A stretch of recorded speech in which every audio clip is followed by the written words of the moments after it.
So that's it. That's where we are. But all right, good.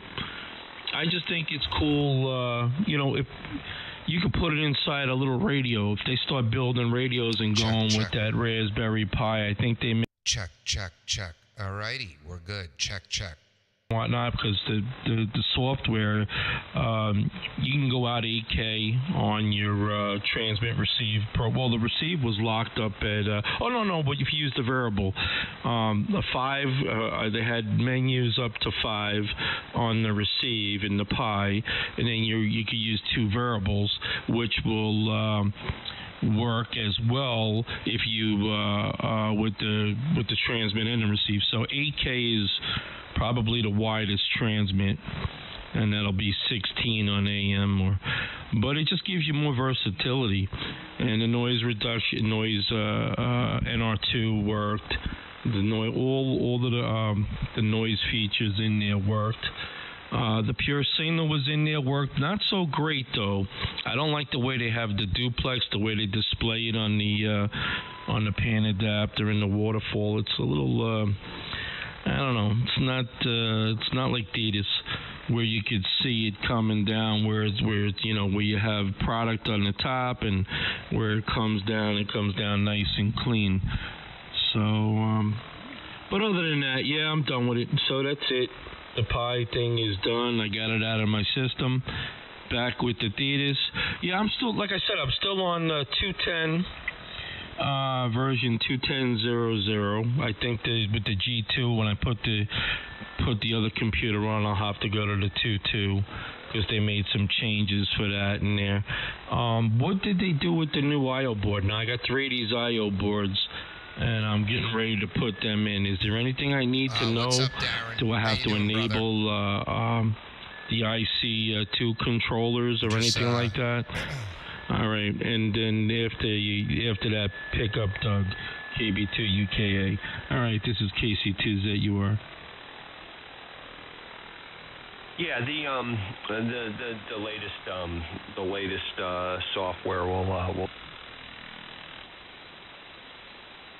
little that you need to do to it from a loading perspective. You can go into into Pico port and back and load it that way if you really want to, but you can load it up with Quest, which is what I do because I want to go in on a new box and just make sure that the bias is set up correctly and see where they have it dialed in, and all of the ones I've kind of touched of late have been pretty much spot on, but it's nice to at least see. I bet it's warmer in Houston. Cold weather's starting to hit the Northeast, Darren. The guy who will have all the latest and greatest libraries, of course, is going to be, ADR's version in Quest because he's the papa of the baby, if you want to call it that, right? He's the author, so that'll be the always the best update. So if you haven't loaded Quest, but you don't have the Pi converter on your machine, you want to make sure you have that.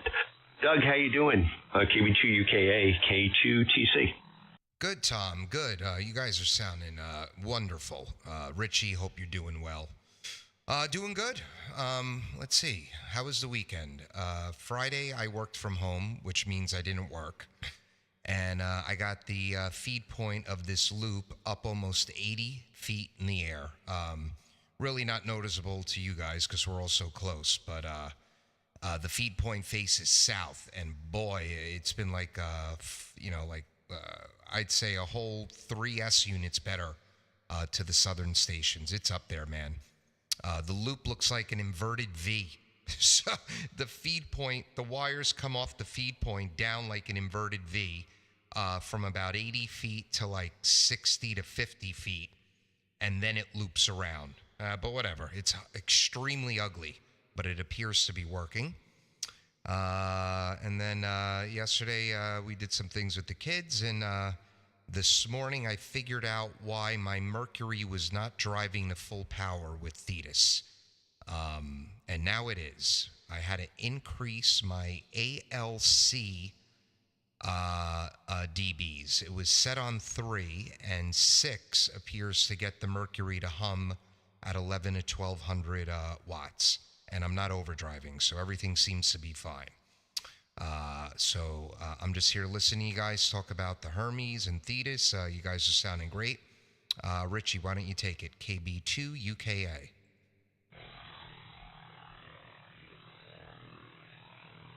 Okay, excellent, Doug. Yeah, I don't even know how I'm sounding.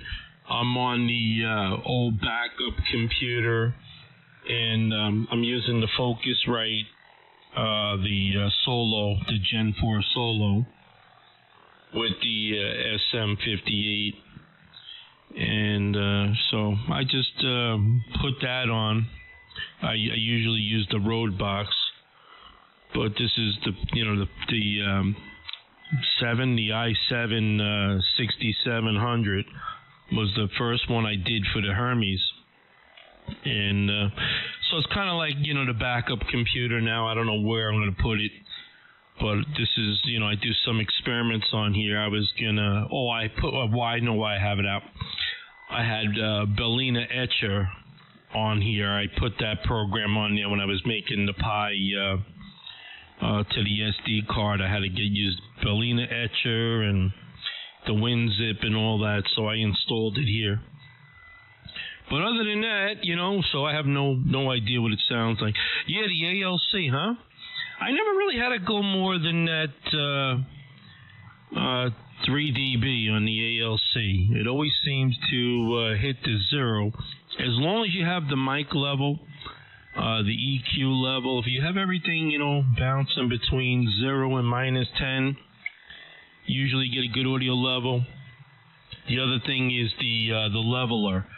Where that ALC adjustment is, you're going to see the leveler. I don't run 15. I always run it down about 10 or so. That's all I really need. And it'll just lay right onto the 0.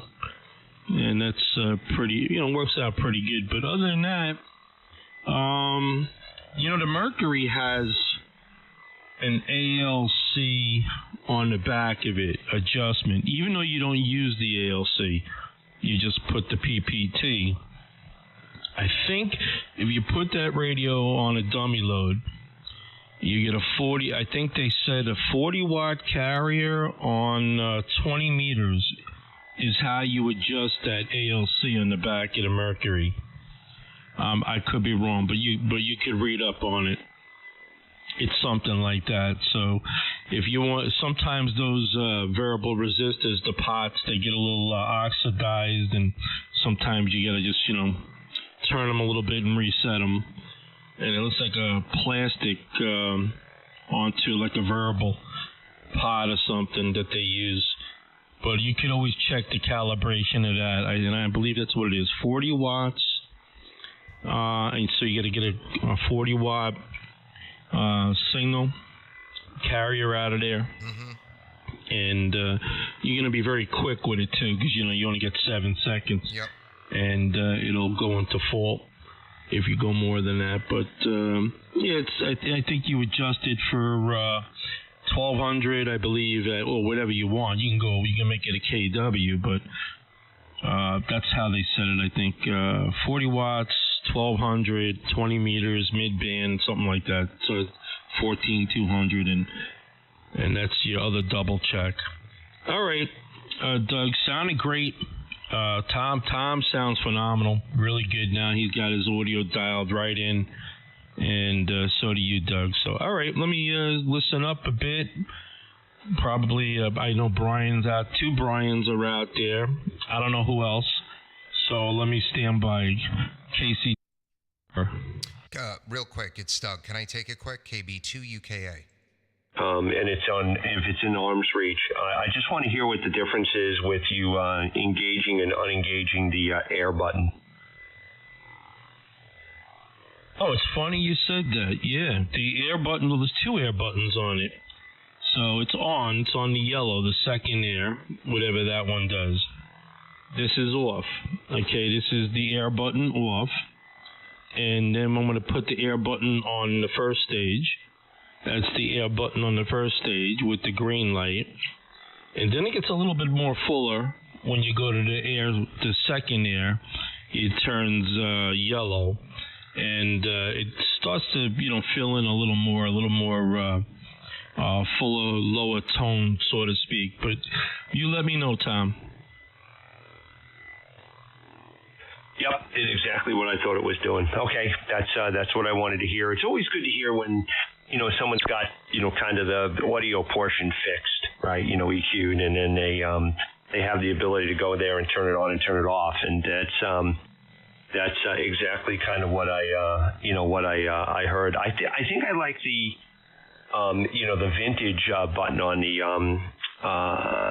the Volt 2 a little bit better. I think it just it's a little bit smoother, more like a tube. But I like the second setting on the air button. I think that's that one sounded better to me. The first time you went to the green setting, it sounded really kind of bright, and it certainly added a bit on the top end, and maybe a little bit too much, and maybe because the radio is already EQ'd pretty well and set up. So always interesting to see how it sounds. Doug? Yeah, you both sound really good, really, really good. And Tom, hope you're doing well. You sound great. Richie, what's weird is, and I guess this is for both of you, so the VK amp should be here Thursday. So I'm interested to see how that reacts. So I've had this Mercury since, before they were popular. I got it in 2 days when I ordered it as a kit. And that was before I was doing ESSB and all this 4K stuff and whatnot, and 6K and yada, yada. And it would always put out I'd put on 40 meters, I drive it with 30 watts, I'd get 1200 out or more. And then then I got the Sun SDR2 and I started doing all the audio stuff. And I noticed that it was struggling to break a kilowatt. And no matter how hard I drove it, it just didn't want to break a kilowatt. And I figured, now I'm 4K, so it needs more energy to fill up the bandpass. And then when we moved, and I set the antenna up here, I don't know if you remember, Richie, I was using, before I had all this stuff out of storage, I was using an ICOM 718 to test the antenna, and the damn Mercury was putting out 1,300 watts again. So then I set the whole station up, and here I am. I'm putting out 850, 900, and I can't get the damn thing, really to break a kilowatt. So last night I'm talking, and I said, you know what? Let me shut off CFC Audio Tools, because I get compression in there. As soon as I shut off CFC, now I'm breaking a kilowatt. So I turned CFC back on. My leveler's set at 7 or 8. And yeah, I go this headroom on the mic gain. So I break 0 dB. I probably hit 1 or 2 dB on peaks, maybe even 3 sometimes if I'm really close. And my CFC compression's 4 to 6 dB. My ALC's hitting 0. And I'm messing all morning. And all of a sudden I said, let me turn up the ALC gain. And as I was talking and turning it up, all of a sudden the amp lit up. And I ended up leaving the setting at 6, and right now I'm doing about 40 watts, and I'm getting 1250 out on the Mercury KB2 UKA. Wow, yeah, that's you pushing some good power on that Mercury. I don't even run it that hard. I find that it's not as clean when you start hitting that type of power. Up to a kW, anywhere between 8 and a kilowatt runs really, really clean with the pure signal. But you're clean right now, and okay, that's a little weird, but whatever. I don't know why it's doing it. I couldn't even tell you. So, but it's good that you found it. So now you know it was driving you crazy. The 718 was driving it to full power, and maybe the 718 had a little overshoot too. It's a little harder to control the drive. Where with the Thetis, you set it for a maximum power, and that's pretty much what it's going to do. Yeah. So I don't know.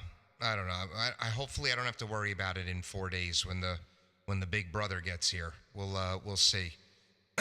As you know, if it's if it could do 2.4 at 1500 should be no problem, no matter how much compression. You have, and then we'll pass it back to Tom. You have the original BLF 189 XR final in there. That's actually rated at 1900 pulse, 100 more than the BLF 188 XR. So they don't have that transistor no more. I don't think they can get their hands on it, but you did get the better MOSFET. Yep.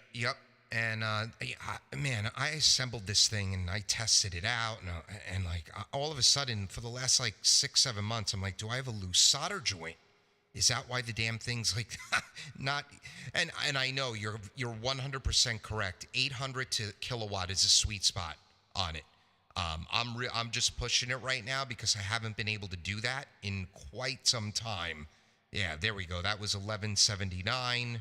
555. Yeah, there we go. To see that, yeah, it's fluctuating between a kilowatt and like 1180 right now. So that's good. That's good.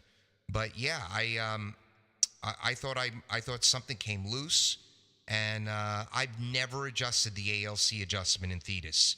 So there you go. Tom, why don't you pick it up? KB2 UKA. Contact. Yeah, okay, very good. Very good.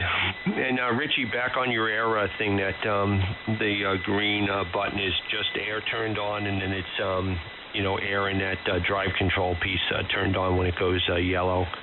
And I think that smooths it out. I think it really balances it. I've not heard anybody really playing around with the safe mode, to do the auto setup on it. They've all gone in and queued that box, but it sounds good. Glad to see that it's doing its thing. Drop me out for a round, and I'll be back in 2, K2TC. N1, NB. I'm just curious if anyone's done the 2.2 yet. What, for the Hermes? They're working on it. Dan, there's a couple guys out here that are working on it. I think the other Dan in Canada is working on it. And I think somebody else was. Oh, Richie, WZ2P is working on it. So, is it safe to download? Yeah, I haven't done it. I don't plan on doing it. What I have is working. As long as I got something that I'm happy with, I'm happy with everything, the way it works, the receive, everything. I don't want to touch it. I keep playing and playing. I finally got a setup that works. I don't want to touch it.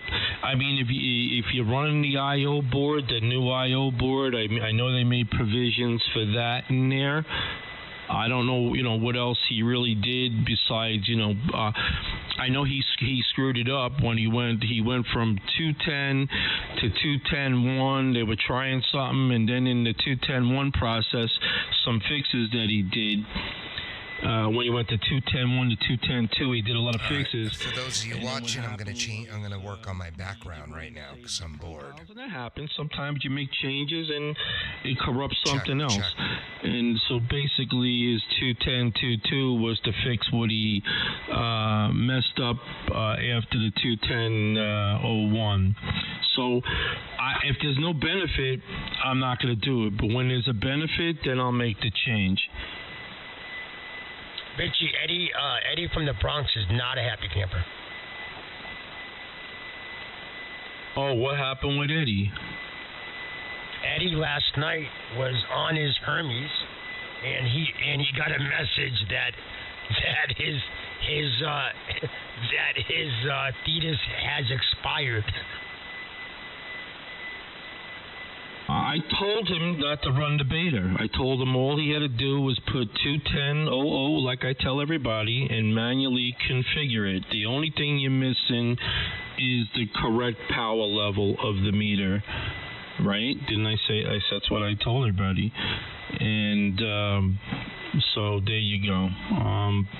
That's why I stick with with the main platform. It's all configurable. He just makes a couple of changes. He did make some changes with the pure signal. Reed is great. He did a great job. I don't take anything away from that guy. That guy made a lot of things happen.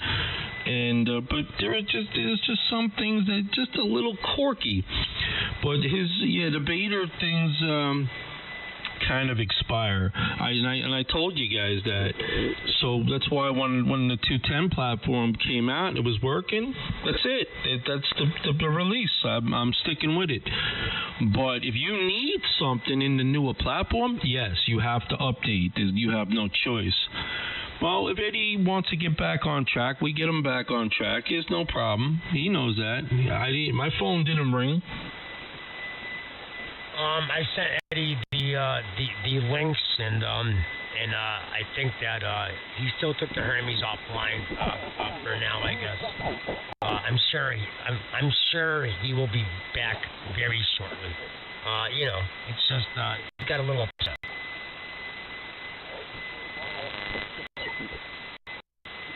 Well, I can understand. Eddie got a little upset, but and he had that thing sounding real good now too. He really dialed the audio in. He was sounding his best. I also told him that when I upgraded, I didn't lose any of my settings. So I think he thinks that he's got to start all over again, and that's not true. That is not true. Even when you remove it and you remove Thetis, all your databases still stay on your machine. Yeah, Tom, hold real quick, and then you pick it up, Tom. I don't keep the old database. I cut it, paste it in another folder for safekeeping, and then I do an uninstall. I do with the Revo, and then I go in and I delete the hidden folder. I get rid of it. I do a totally fresh install when I do it. I want nothing left over. Yep, that's exactly what I do, Richie. Even I know you guys are using the Hermes, but the same for the Anon. I download the new one, I Revo uninstall OpenHP SDR and Thetis, and I start all over again. The once in a blue moon where you need to pull a new one in, or you want to pull a new one in, as long as you know where the folder is, you're fine. But and I do that with all the downloads for all of the betas, all of the final release versions. I keep all those zip files, stored in a separate folder, and if I need to go back to one of the older ones, I can.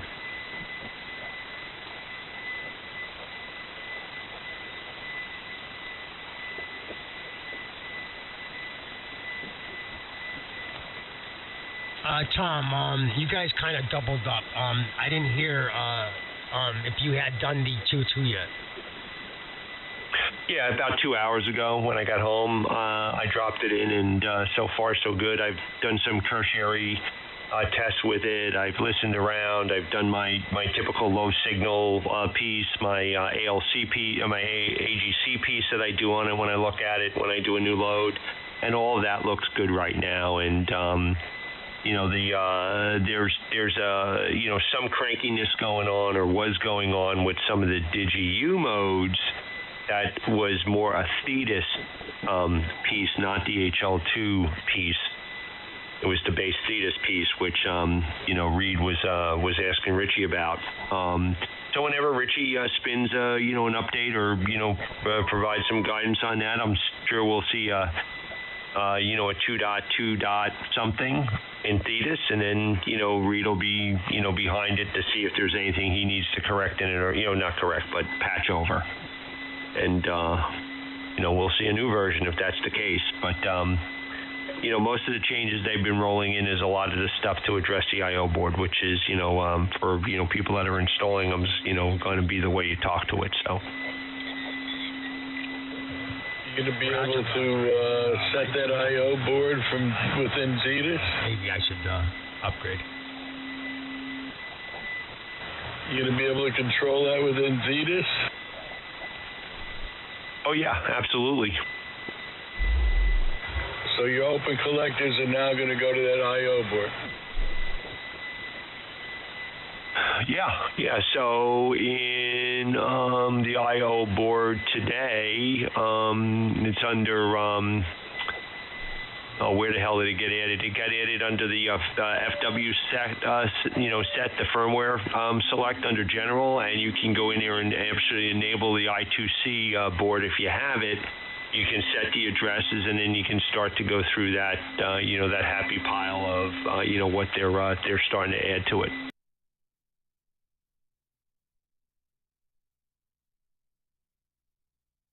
Alrighty. So I want to put this picture in instead of what I have. So we go to skins. We're using this Yesu. All right. And now we're going to paste. Yes, replace the file. Good. Okay, close that out. Relaunch Thetis. Let's see what we got. Let's see. Oh boy. What do we have? Do we have a cool new background picture? Because I can't leave anything alone. Oh, we do. We do have a cool new background picture. If that's not out by January or I'd be darn surprised. Yeah, but It just keeps getting better. Tom, one last question, and good afternoon, Mike. One last question.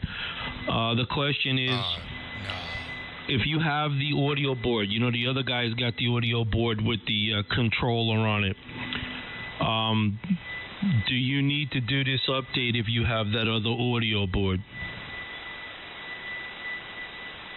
Well, the firmware for the 4951 is different than the firmware and the control for the I/O board. So yeah, you need to. They're two separate animals. They're two separate updates. Doing this thing where it hides my setup window. Let's see. When did I do the update for that? And if you're doing the I/O board, you're going to either use Thetis database date modified 1029 at 12:30.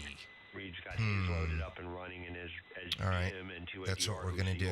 For that, gets the rest of those gosh darn it libraries start to all be right, built, so and they'll be shipped. we got to power that down. We got to close that out. So what happens is my setup window disappears, and when that happens, I have to delete the database and then import a new one. So we go here. We go to users. I'll show you guys. No, I won't show you because my monitors are all screwed up. Okay. We go to app data. We go to roaming. We go to open HP SDR. There it is. We go to Thetis 64. We find database. Shift delete, and it's gone. Yep. Goodbye. No database. Now we reopen Thetis. Okay.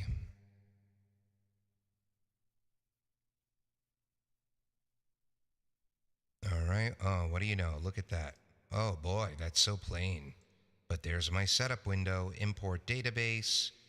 Thetis database. That is the most recent one. Open. It was successfully imported. Shut Thetis down, and now we restart it. Okay. I bet my meters are gone. I bet they're gone. Let's see. Oh, no, there they are. Beautiful.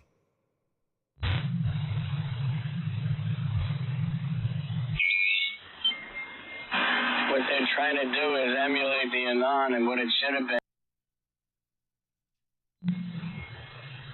Oh yeah, no doubt, Mike. I mean, it's listen, There it's I am. I'm off frequency. it's light, I don't right? It know was why. built light, and I think Steve's got the right concept. There were a lot of guys, asking about. Why didn't you marry that? You got the guy doing the plus, the companion board. A little bit of a rub going on there because he's using the Hermes Light 2 name, or Hermes Light name.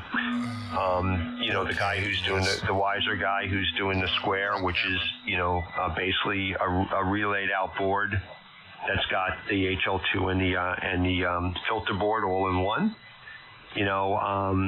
he went back and changed the name because he didn't want it to collide with what Steve's story was.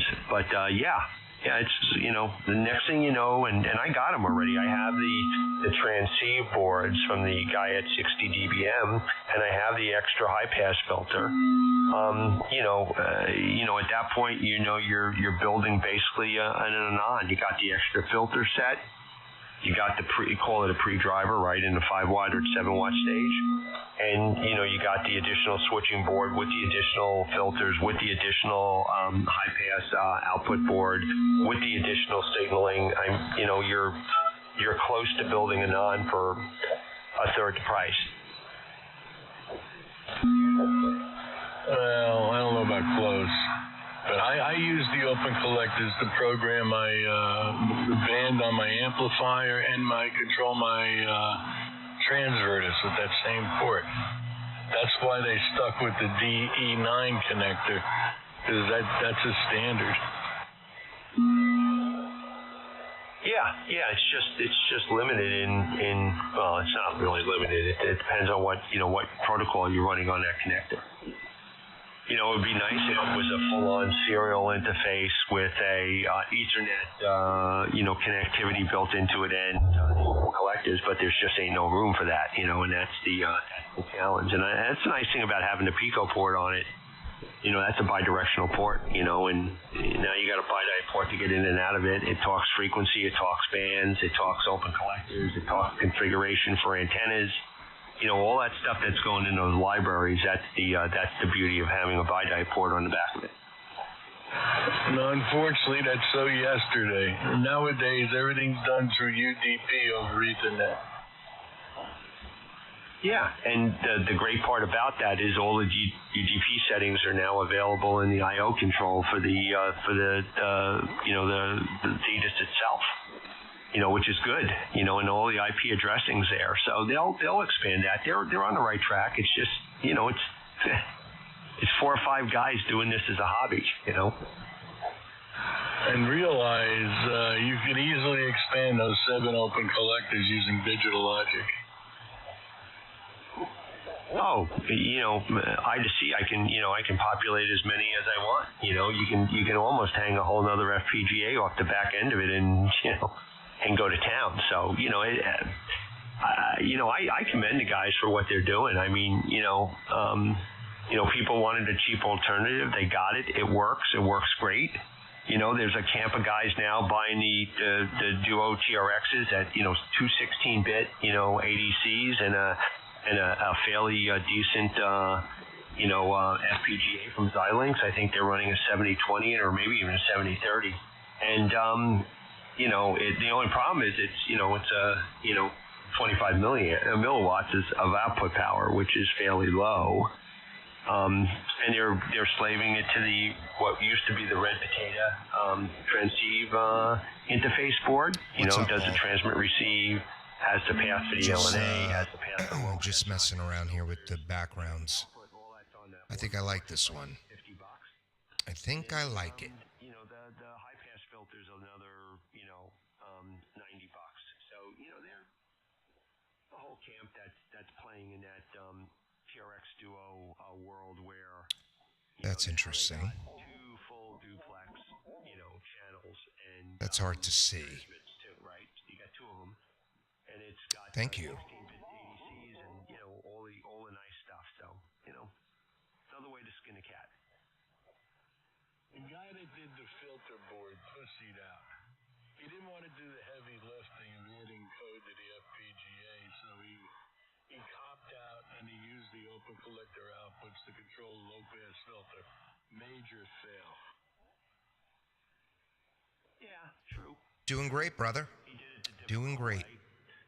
Had a busy weekend. Now we're playing a little radio.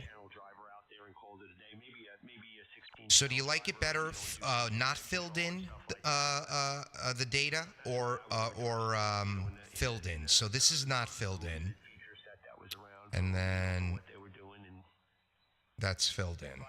What do you think? Filled in or not filled in?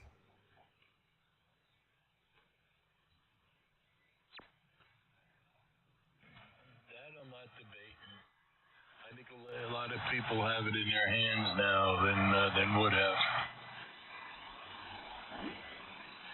Well, he made it accessible for the masses, right? In, you know, not filled in, huh? And I think that's good. And you know, he made it accessible for the guys that we'll do not filled in. You know, maybe didn't feel like they wanted to, to glue down an FPGA or an ADC, and you know, it was reasonable. It was effective. I think it met the design criteria. And yeah, there's certainly a few things you could have changed on it to make it, you know, a little bit more modern or relevant. But you know, it is what it is. And you know, the TRX Duo really is that next iteration of it. And the challenge is that the guys just, you know, didn't make it user friendly for the people that are appliance operators, right? The guys that don't want to, you know, put stuff together and build stuff and interface stuff. They just want to, you know, pop it in a box, you know, turn it on and run with it, you know. And there's a whole different camp there. Right. So I'm just getting ready to order another TRX board. I want to, you know, I'm probably going to order a TRX Duo and start to go build a that as a base for like an LD Morse amp, you know, use that in front of it. I think that might be the way I might end up going if the G2 still has some problems. But you know, it'll be a good little science experiment, and should be fun. KTT said. Yeah, if you're gonna use that TRX Duo with dual transmit, you need 2 Mercuries.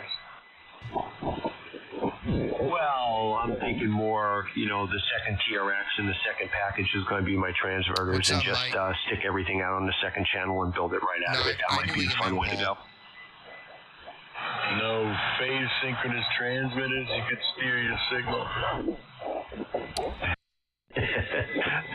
I have a datum clock downstairs. You know, I can sync. Well, I wouldn't need to sync that together. It's fairly tight to start with, but you know, I'm seriously thinking of my retime the room here again and put that all back into service.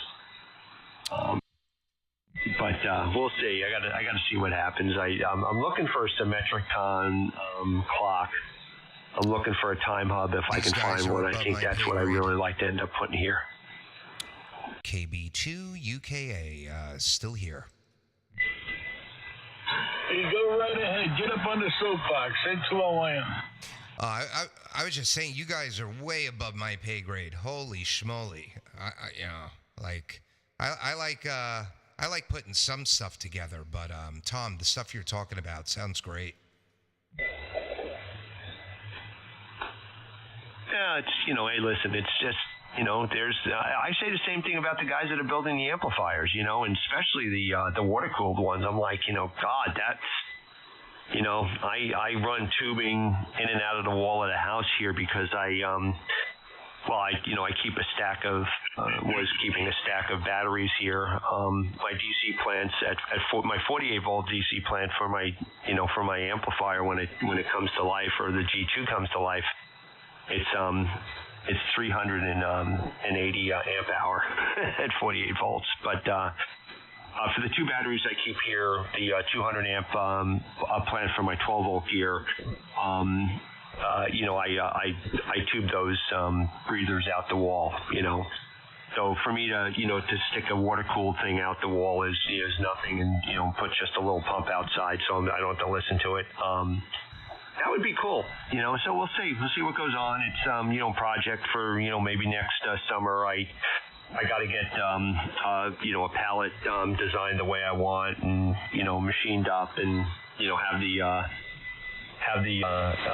inlet and the outlet baked in it, and, you know, have it all put together. And you know, I want to bolt apart where I can actually take it apart, and you know, and then reseal it. So I played around a little bit, Mike. It was fun on 10. Those are the guys that I'm really impressed with. The guys that grind metal and mill metal, and, you know, mill a pallet and stuff like that. I think that I think is real. You know, where the really cool stuff happens. But what do I know? I'm just a radio guy. K2TC. Yeah, I'm just a radio guy pretending to be a audio guy who is just surprised he hasn't blown up his shack yet.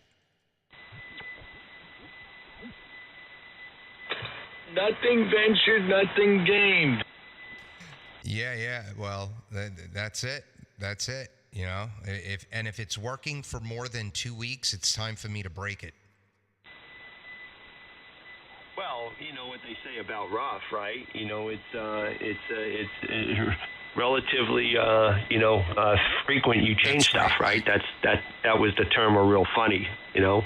We had better terms for like FM and stuff like that, but my belief is that especially with the software, you know, there's a whole set of camps that, you know, I like it, I got it, I don't want to deal with it, I want to just operate it. I fully respect that. And then there's camps that are like, okay, it's working, but what can we do next, right? You know, and you know which god do you chase? And I think it's healthy that there's people that buy something to operate, and there's people that buy things to break it. So without the breaking people, you don't get new stuff. You know, and that's kind of the way I look at it. And that kind of drives change, and change I think is good, and I'm okay with that. I love my HL2s. I mean, they're great little boxes. I wouldn't get rid of them. I might even buy some more. You know, it just it's a fun project, a fun hobby. It's the same as I got a woodworking friend. He takes the same board and he finds out that he can squeak another piece out for this and another piece out for that and another piece there, and it's Yankee. 5959.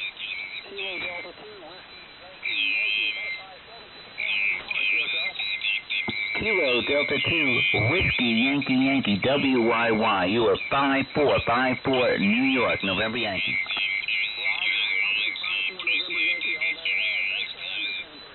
Seven 3. No, he just said, I want to play with this, but it came down to the conversation of, you walk up to the fence at the rodeo and you have your choice. You can have a lot of fun in the stands watching them get thrown. You can have a lot of fun being on the rail watching them come into the rail. You can have a lot of fun going over the rail every once in a while, and you can have one hell of a ride if you want to ride. There's a seat in the venue for everybody. Just pick the place you want to be, and it's all good. It's still a good show either way. So I ended up building a 65 kilowatt turbine, 480 volt, 3-phase, transfer switches, primary power, backup power, 12240, 12208, single phase, 3-phase cans. It was a fun project just because they didn't have somebody build it, but they wanted to play with it. So I see the same with this stuff. Guys don't want to build it, but they want to play with it. So that's good too. K2T. Yeah, well, unfortunately, I don't have the technical know-how to really build or the time to learn it, but I'm of the school of if I stay stagnant too long with certain audio settings or certain settings in the software, or I'm running the radio a certain way, I have to, the longest I have to make changes. I have to do that. And a lot of time those changes put me back to square one, where I'm in worse shape than I was before I started the change. But then usually when I rebuild and I come out of that, I'm in a better spot. So yeah, I get bored easily. And I'm not take it out of the box, set it up and turn it on, and that's it, never touch it again. I'm going to keep touching it till I break it. And hopefully I bring it right to the point before it breaks. And I learned something during that process. KB2 UKA. Careful, if you touch it too much, you'll stunt your growth. I was thinking the same thing as I was saying those words. I might go blind. That's what I'm really worried about. 2.9. On the flip side, and this is the beauty of it, right? Without something, people will not, show up, right? I'll use those words. But the reality of it is, you got to have people that are willing to, to buy it and stimulate the economy that way. Because usually without, demand or interest, things don't kind of, mature the way that they can. And for every yin, there's a yang. And if there's not somebody out there who's in a position to be able to stimulate the economy that day, and God bless the people here that do a good job. You gotta have people on both sides. Man, my audio's a little hot today. I think I might have. I know what I did. I changed the pop filter in my microphone. It's now back to actually having some screen there. But it's nice to have people spending money and bringing these new things to life. And yeah, there's pain because then you gotta wait in line, but. If there weren't people buying enough of those Mercury 3s, they'll be pushing out the door as kids. So it's great to see that there's people buying up behind it. I'm sure by now that I know they were close to 2,500. They might be over 2,500 HL2s. I don't know how many Anons they have out there now, but. It's not going to impale the 7,300 or the 101s or anything All right, like Paul, that. take care, brother. That's okay. Not everybody's kind of playing on the edge. I think they exceed the performance of those radios. Oh, I agree. I mean, I have a 101 here. I have an Anon here, on my 7000. I love it. It's a great radio. Does exactly what I want it to do. I have a HL2 here. I have a few of them here. I got 4 of them here. It's just. And I got a bunch of SDR radios. I got an FM Duo. The Allot's a great radio. Love that radio. Phenomenal radio. Phenomenal receiver. And then I have some of the Zygoose stuff, the 6100, the 90, the D90, and I have the that QR20, that VHF UHF HF SDR. I like playing with the new technology, and it does, some of it doesn't stay long, some of it's rotated out. The HL2s are pretty solid, and I think that in a good amp.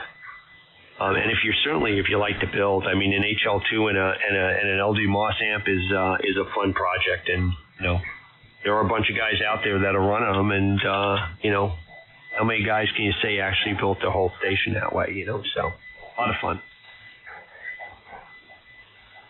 Well, I said it before, not tonight, other days. I probably would not have purchased the 7000 if the HL2s were getting as much popularity, much speak about like they're getting now.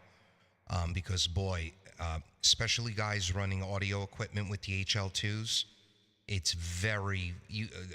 I don't think I could differentiate between that and a 7000. Well, that's what Thetis does for you. You don't need audio gear. Well, yeah, you have that too. But if you happen to be running audio gear with it, because I think the audio gear enhances what Thetis could do alone also. Your oral exciter, your big bottoms, and your reverb. That's pretty much what you're missing in Thetis.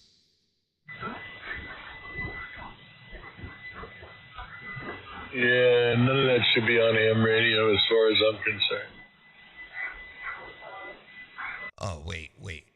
You mean, hold on. You mean Breaker 19. That shouldn't be there? No, I'm kidding. I'm kidding. I'm kidding. KB2 UKA. Do you get bored of it? I said, no, when I don't want to listen to it, I just turn it off. It's great. I go to another channel, find another conversation. That's the beauty of it. And if I'm just not in the mood, I just don't turn it on. And there have been years, I was licensed in 78. There's been years where I just had, no interest really to get on. I was, busy doing other stuff, have other hobbies. I still got other hobbies. I'd rather go fly fishing than play radio on most days. But at the end of the day, it's got that ability to turn it on and off, and it's got that ability to play that hobby for as long as you can open your mouth, pretty much. So there are some benefits there. I got friends that can't swing the clubs anymore. They're heartbroken. They're just miserable SOBs because they can't get out and walk the links anymore. And I'm like, okay, find something else that jazzes you. Figure out how to play a piano or something. I don't know. Do something. But you're miserable complaining about all the stuff you can't do anymore. Yeah, it reminds me of the Dig Me people from the 70s.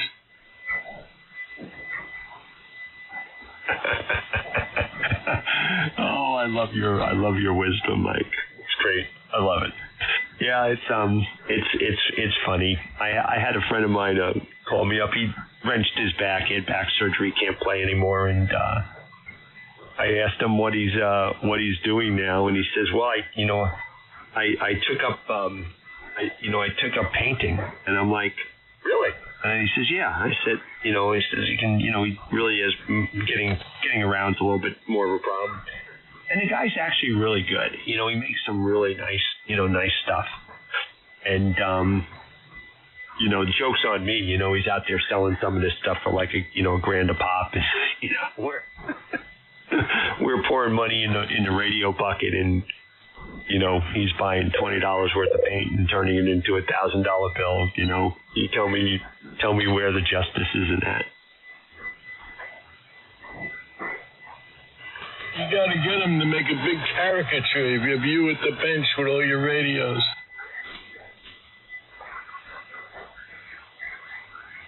Yeah. I might do that. I probably the first one would be me on, the Beaver Kill or the West Branch or something like that with the rod bent over and fish flopping out of the water. That would probably be the first one. But yeah, the radio one would be right behind it. But we'll see.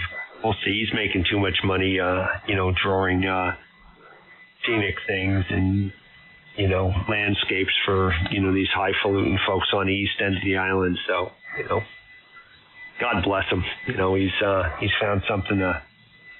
All of a sudden, he's not complaining about the world anymore, which is good. And rightly so. So, a little perspective change. That's all that was needed. Now, ultimately, it wasn't me. It was just he. I guess he just kind of wandered into something he liked. So, all good. Okay, gentlemen, I'm going to go refill a cup of coffee here, and I'll be back in a little bit. Mike, it's always a pleasure. Doug, always fun. Antenna is looks like it's doing the thing, and we'll chat soon. Take care, guys. I'll be back in a bit. K2T.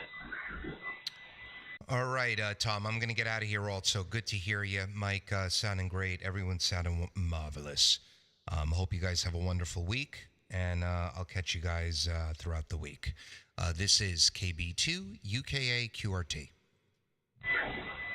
And this is 2.9K Eddie.